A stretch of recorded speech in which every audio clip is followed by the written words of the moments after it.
গান কেমন গাইলাম?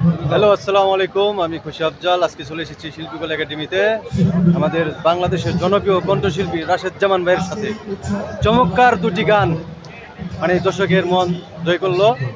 আমারও খুব শুনে খুব ভালো লাগলো গানটি। তো আমাদের রাশেদ জামান ভাইয়ের সাথে কিছু কথা।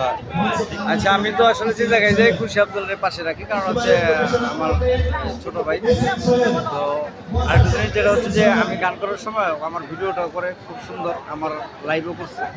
আমার রাশেদ জামান পেজে দেখতে পারবেন এই লাইভটি, যে দুইটা গান করলাম বাংলাদেশ শিল্পকলা একাডেমি সেগুনবাগিচা ঢাকা, এখানে আসছে। খুশি আফজাল অনেক ধন্যবাদ, ও আছে। আর এই যে একটা গিফট পাইছি,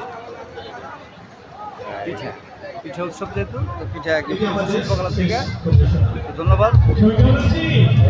আর আরেকটি খবর, আমাদের রাশেদ ভাইয়ের নতুন একটি গান রিলিজ হয়েছে তার নিজস্ব ইউটিউব চ্যানেলে। আমি তোমায় ভাবতাম আপন। এই গানটি অবশ্যই ইউটিউব চ্যানেলে ঢুকে দেখবেন।